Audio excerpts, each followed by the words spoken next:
So to begin, start on your back, the back of your skull up against the roller, and start taking a couple of nice inhales and exhales. So you're gonna sniff some air in through the nose, and you're gonna breathe that air out through your mouth.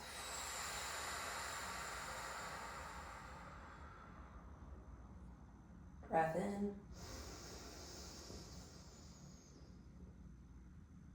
And breathe out.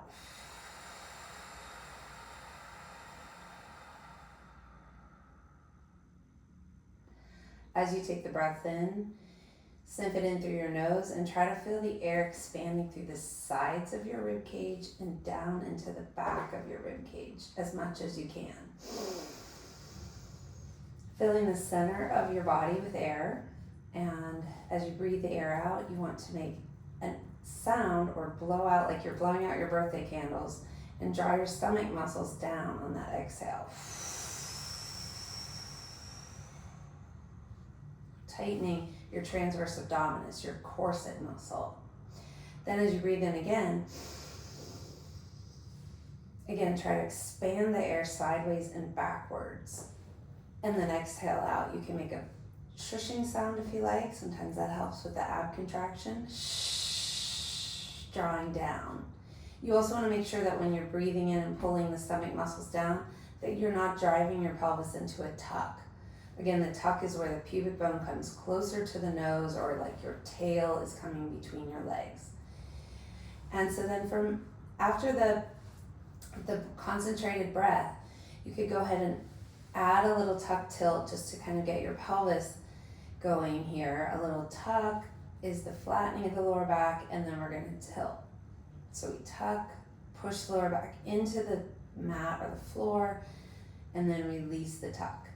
You don't necessarily have to go into a big arch, but you could explore tilting your pelvis as well, noticing how as you tuck, your lower back flattens to the table or floor or mat, and then as you tilt your pelvis, pubic bone moving away from your nose, you get a big arch in your lower back. Your back moves away from the floor or the table.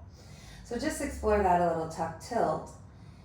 You could bring your arms to the side like a little robot if you like, or you could keep them down next to your sides. But if your shoulders really roll forward when you do that, having your arms this way is a little bit better. And then we can begin from here after the tuck tilt into the back body roll. So to do the back body roll, we begin with the back of the skull. So you're just turning your head a little right to left and pressing a tiny bit backward into the roller with your head. So you have a little bit of backward pressure into the roller. You want to be sure that this roller is on the skull, up on your occiput bone, and not on your actual neck, where the curve in your neck is. And then you could turn your head to one direction and make itty bitty circles with the tip of your nose in one direction and then the other. You're going to do that on both sides. And switching to the other side, make that little circle. While you're doing these moves, all of the moves, you could be concentrating on the breath, breathing in through the nose and out through the mouth. And then you're going to rest your head back into the center position. You could take a tiny little nod down of your nose down towards your breastbone if that feels good, stretching the back of your neck slightly. If you ever have any pain or discomfort in any of these moves, it's a good idea not to do them. Make them smaller, find a way where it doesn't bother you or aggravate something that is painful. Little stretches there on the back of the neck. And then the next position for the roller is going to be between the shoulder blades. So I like to swing a leg and roll up. You could also roll to your side and come up. And then still with the legs bent, you're going to place the roller behind the shoulder blade area. So you can kind of punch your arms a little to see if that's where your actual shoulder blades are. And then you're going to bring your hands behind your head. You're not going to yank on your head. You're going to try to let your head relax back into your hands. I lace my fingers. You don't necessarily have to lace them, but I like to lace my fingers so that my head can rest into the hands. You want to have a fist distance between your chin and your breastbone. So you can measure that with your own fist.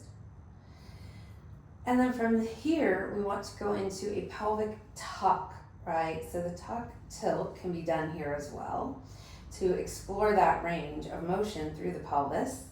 And then you can tuck the tail, and you're gonna tuck the tail and keep the pelvis in this tuck. It doesn't have to be the most forceful tuck you can do, but you want to rock the pelvis back and aim the lower back a little bit towards the floor. And it's not a jamming feeling. We're trying to lock this part of our spine down, the lower part of our spine, our lumbar spine, and just keep it from moving as we take this next move, where we're going to go into a thoracic extension. As we go back, we want to inhale again through the nose, not letting that space between our chin and breastbone change the distances. As we go back, we take that sniff of breath air in, and as we come up, we blow the air out and draw the stomach muscles down. And then again, we take reps of that. So very carefully arcing your upper back over the roller slightly, keeping the chin quiet, and then not letting the rib cage flare up to the ceiling. So we don't want to get this flaring happening here. What we want to try to do is, as we arc back, keep the connection of the ribs to the top of the pelvis. Or again, that pelvis is tucked, so we're not letting the lower back arch, keeping that tuck. And then we take the reps in that position. So the ribs aren't flaring, we're sniffing in, moving the ribs a little bit long away from the pelvis if you can feel that. And then as you come up, it's like you're doing a little mini sit-up.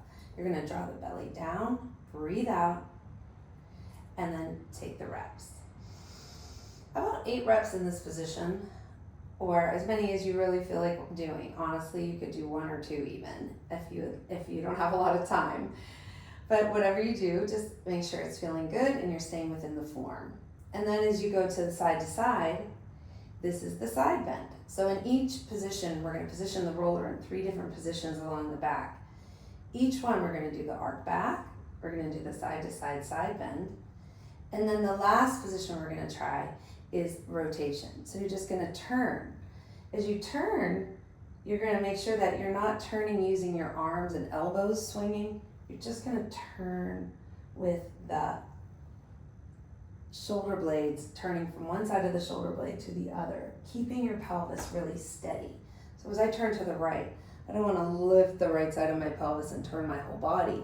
I'm going to try to isolate just the upper part of my body. I'm in a little bit of a curl up. I'm not straight back here, although you could do this rotation from different ranges.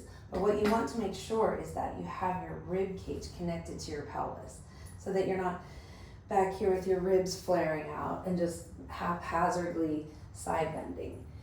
Although that's not terribly wrong, it's just not going to engage the abs as much. So, and could put your back in a vulnerable position. So just remember that we want to try to keep this nice and solid. Then I'll take my elbows after those 3 moves, right? The side bend, the rotation, and the arc. And then I kind of just move my roller down a little bit behind to a new spot, a little bit lower than the shoulder blade. So sort of in the mid back. Then the hands go again behind the head. I'm going to relax my head into my hands. Keep that fist distance. Tuck the tail. Then I sniff in my air as I go back. Not letting the ribs flare. Keeping the tuck. And then exhale, come up. Blow the air out. I'm not yanking on my head. Your head should be relaxed. You can always check. Cross your arms over your chest and make sure you're not yanking. But if your neck starts to fatigue too much and the back of your neck is hurting, you might take less reps of this or take a little break, or just slowly but surely your neck muscles will become stronger to hold your head there, but don't let your neck strain. Don't let yourself feel any strain in the back of the neck or the front of the neck. Maybe fatigue up here, but definitely not straining, like your neck is hurting. So again, we breathe in. As we go back, we exhale as we come up. We breathe in and we exhale. So again, you can do about 8 to 10 reps of that if you'd like. Inhale and exhale. Get all the air out. Take your time. Doing this fast is not beneficial. Slower is better. Concentrating on all of the form points is what we want to do. And after the arc back, you can hold that little forward curl a little bit and then take a little side bend, right to left.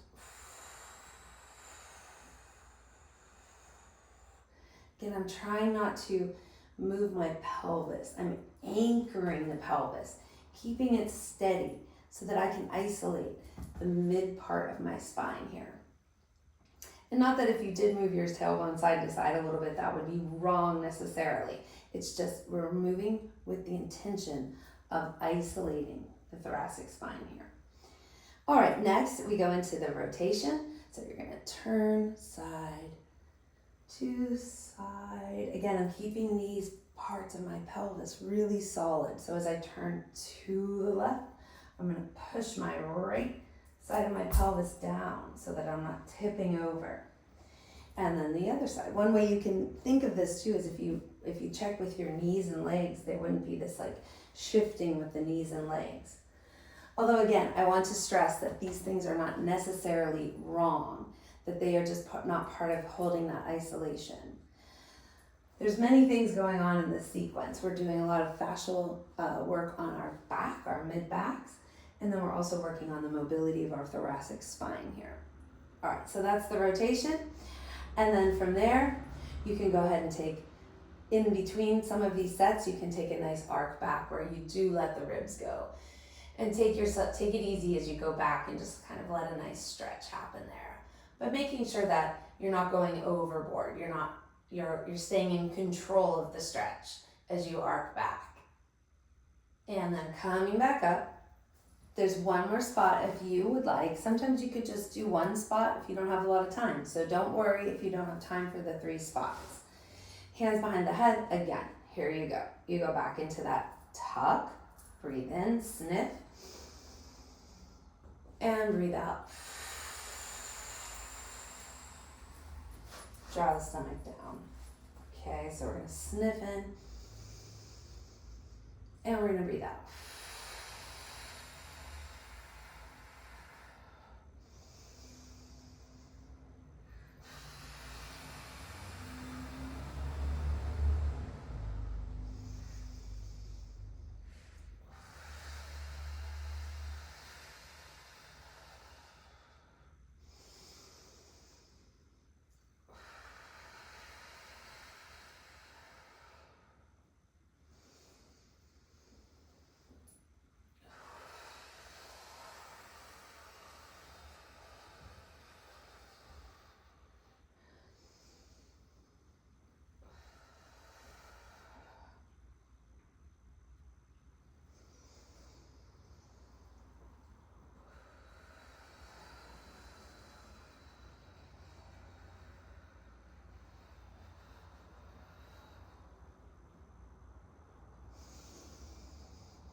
You can finish each of those sequences with a nice big stretch backwards.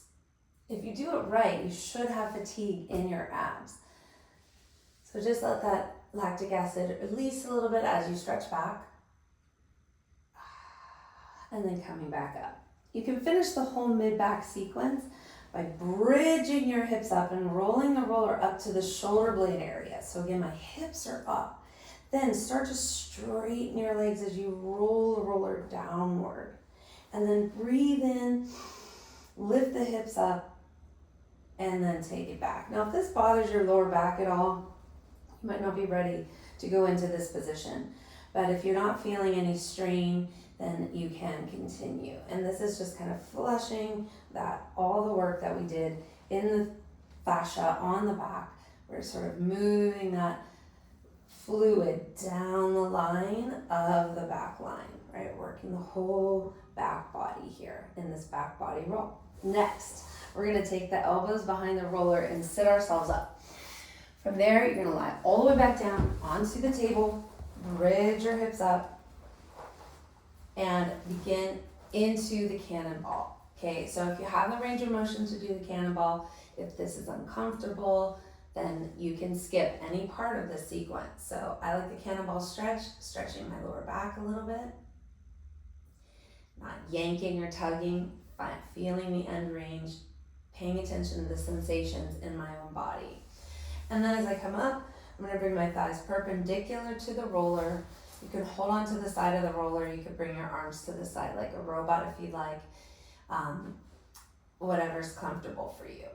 And then moving the knees a little bit side to side to work the fascia on the back of the pelvis. So I'm just going a little bit right, a little bit left.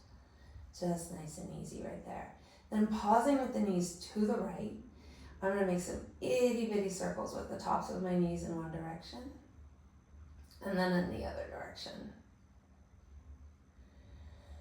And then I'm going to move to the left and make those itty bitty circles. The whole time we're continuing those nice solid inhales and exhales. And then position your legs back into the middle. From here we have the hip stretch sequence. So we're going to bring the right foot down to the table or floor. You can hold on to the left leg at the shin, pulling it in. You can hold on behind the thigh. If this is uncomfortable for any reason, holding on to the leg, you can just not hold on to the leg and just kind of hold the leg out of the way. The right foot is going to push a little downward into the table alongside of a tuck of the pelvis. There's a pubic bone is moving to the nose in the tuck. You're trying to tuck your tail between your legs. You're going to start to feel a stretch on the quad perhaps. If you don't, you can move your heel a little closer in towards your bum and keep that tuck and keep heavying the ribs down to the table. Take a couple focused breaths while you feel that stretch come across the front of the thigh into the quad area. Then from there, we can go ahead and extend the right leg all the way out. As you extend it, you're going to keep the anchor of the rib cage down and the pelvic tuck. And then slowly let that settle into the hip flexor region. And then from here, we're going to go ahead and just switch to the other side. So you can push that left foot down into the table, tuck the tail, heavy the ribs, move the heel a little closer. Sometimes we get a cramp, and that's okay. If you do get a cramp, you can always just move the heel a little further away, or just take a little less push with the leg into the table. You have the volume button on all of these stretches. But as we push the foot down, we're turning on the back of the thigh so that we can get a better stretch fascially on the front of the thigh. Then you extend the leg all the way out, pull the belly button down towards the spine, ribs heavy, and then you'll feel that stretch more in that hip flexor complex.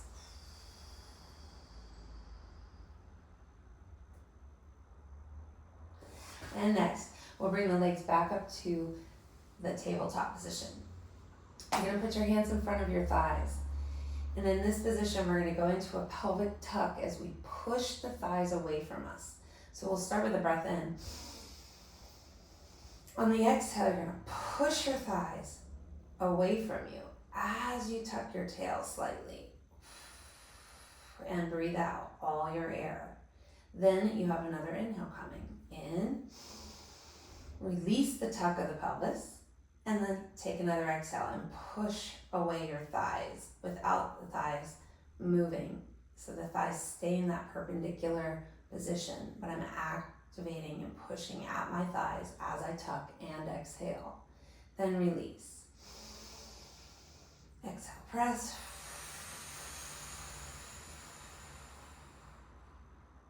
Inhale, release. Exhale, press.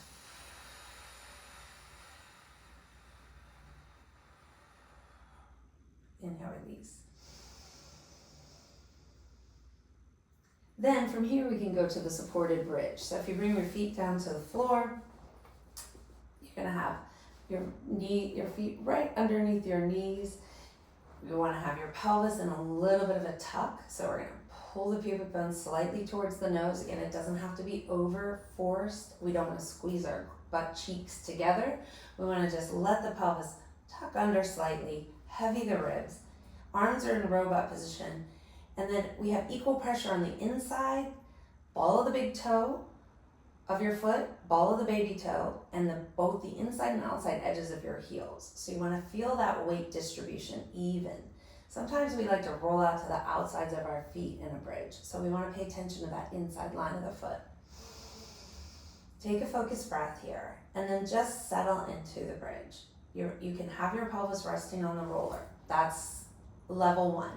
Level 2 is begin to hover the pelvis. I don't want you to press your pelvis up very high. Just hover it ever so slightly. Keep the ribs lowering and keep the ribs connecting to the front of the pelvis. So what sometimes happens is our rib cage will flare. We could still be in a pelvic tuck, but we don't have these rib abs kind of firing on top and connecting the pelvis. So we want to try to get the rib abs to, with the tuck, also pull the ribs down so the ribs and pelvis are connected through, like they have a bungee cord from the top of the rib to the front of the pelvis. We're going to really line those two bones up. So then from there, you could go ahead and hover it like you're hovering the pelvis if you're ready. And then for the next step to make this even harder is to start with a single leg heel lift. And it's just a very gentle lift of the heel. You don't have to lift it very high, but you want to keep pressure on the big toe side of the foot as well as the baby toe side of the foot. Keeping the tuck, keeping the ribs connected, hovering the pelvis ever so slightly so there's no weight on the roller, and just alternating that heel lift. This is going to fire up the back of the hamstrings and the glutes a little bit here.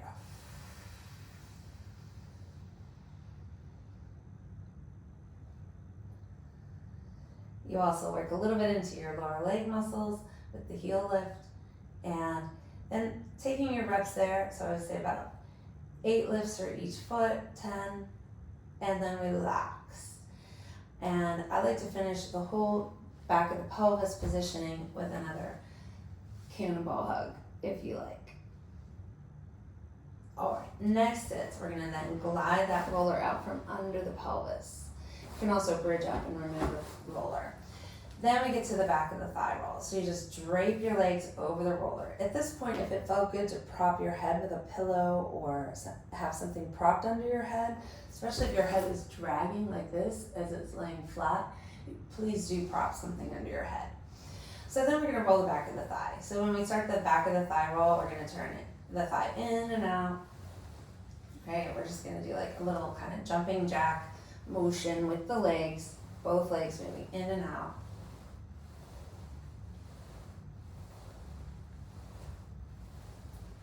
Nice. And then you could take a single leg, so rolling a single leg.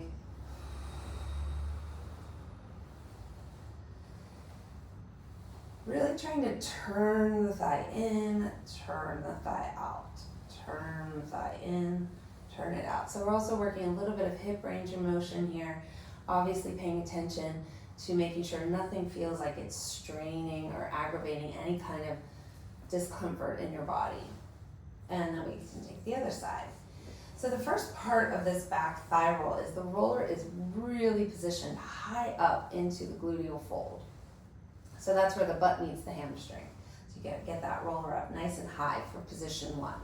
We're gonna do 3 positions on the back of the leg here. So the next position is move the roller down to the belly in the middle of the into the middle of the thigh, and same thing. You could do the double legs if you didn't have a lot of time and you just wanted to get in and out. You could just do the double leg. Single leg is up to you if you have time for it. You can also, in this move, kind of access and find little spots where you're gonna roll and kind of catch the edge of your IT band, which is that thickening of fascia along the side of the thigh. And you're gonna look around on the edges of it. So if it goes, the IT band goes straight down the side, so you're gonna kind of look on the edges for little parts that might feel sticky or there's stuck stress. So this is a very relaxed environment for you to work those little parts of the IT band, especially along the hamstring side, hamstring quad side. But then if you roll the thigh in a little bit, you can explore the different areas. Do that on both sides. breathing the whole time. And then the last position is right above the knee. Do not roll behind your knee. Okay, so we're just gonna do that right here. And same thing. So this is just your little exploration of what your body needs. You'll feel it. You'll say sensation. Ah, that's a little zone that needs some work. So I'm gonna just go in and work on that zone, wherever it may be. And if you don't have a lot of time, you want to kind of get in and out, you can do that too. So just remember, the idea is to get the water into the fascia by stimulating it through moving yourself on top of the roller or the roller underneath you. And next, we move below the knee. So now the roller is going to go right here, below the knee. And it's the same sequence. We're going to roll in and out with the legs. You could do, in this position, you can also cross one leg over the other, give a little bit more pressure. And again, you're just looking for areas of stuck stress within your tissue.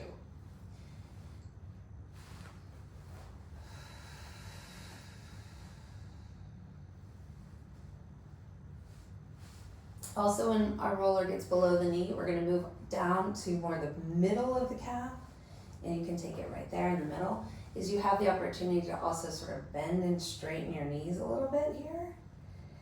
And that can also be another way to create the stimulus on the back of the calf. Be careful not to roll areas that feel incredibly tender. We want to just take our time and listen to our body. And then coming down a little lower. As you're down here lower, you'll have more availability to bend your knees.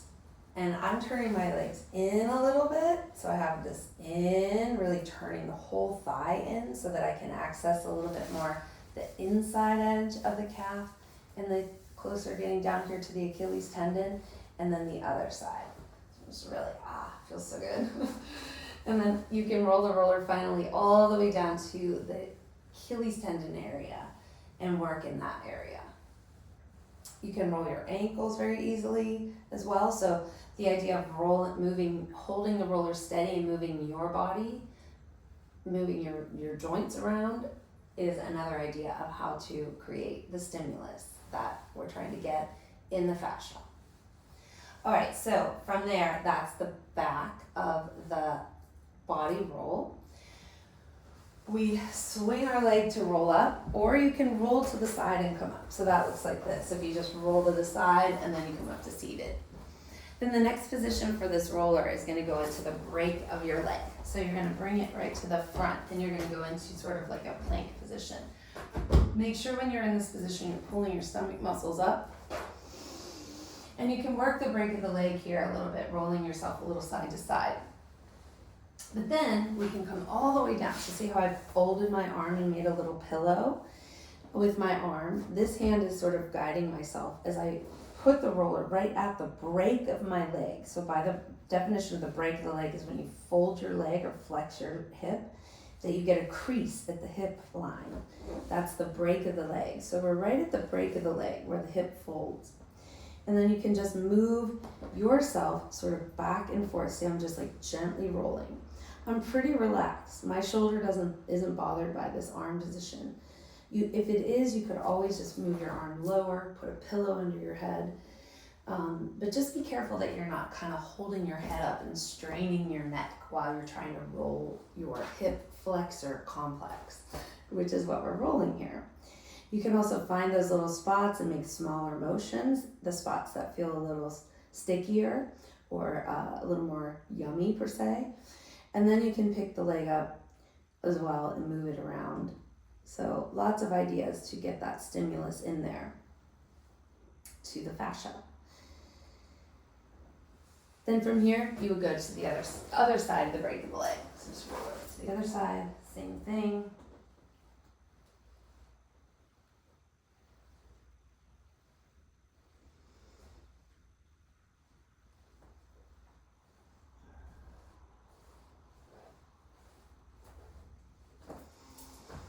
Then coming into the middle.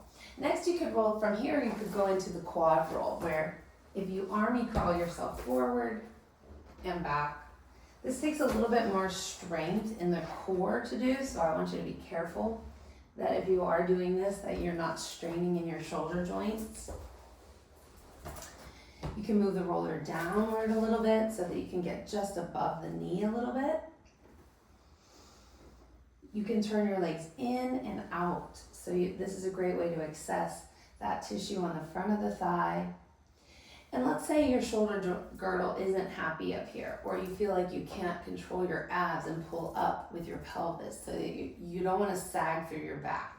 You could always come down and just rest a little bit more your upper body down onto the floor with your legs draped over, and move your thighs this way a little bit. Kind of how we did the back of the leg. So this is another way to do it without being in a plank. All right, so you're a little bit lower. So that's one idea. Okay, next we're gonna get to rolling the side of the IT band. So you can just come to the side of lie on your side, still that arm scooped under. And then you can just place the roller, got my ski socks on here, above the knee on the outside edge. Right, so you're just right here. You can bend and straighten the leg in this position a little bit to move the roller or your body over the roller. So, and then I can get to the outside edge of my IT band here and just explore this part just above the knee. You can also go a little higher if it works for your leg, if you can drape your leg over. This leg, the leg that's not working, can be on top of the other leg. This gives more pressure downward. It can also be behind you to just kind of get it out of the way. This gives a little more pressure. And you're just kind of trying to go on the edges. If you think of the IT bands as thickening all the way down the side, you're just kind of going on that quad side edge or the hamstring side edge. Then the next position is below the knee. So this is where the muscles attach. A little bit more back down here on the side of the lower leg. So right below the knee. There's this fibula bone, so you can come right under the fibula bone and just give yourself a little stimulus there on that area. Two legs on top of each other. You can bend and straighten the knees. You can also work a little lower on the lower side of the lower leg in this position as well. So explore. Feel what your body's needing. You are your own body worker here. And then of course we want to do this on the other side. So we go to the other side, just roll straight over. Sometimes I start at the lower part and move up to just like sequence it. But if I wasn't doing that, I would bring it over here and just take it to the above the knee position, right? So above the knee. And I'm just down here in a relaxed position, my arm bent under. Again, you could have a pillow if you needed one, but this is kind of a nice relaxed place to work that fascia. And then we move that below the knee.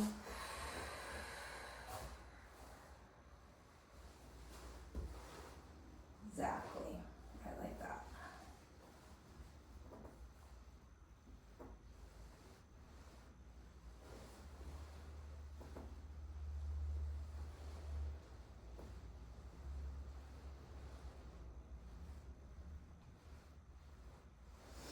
Excellent.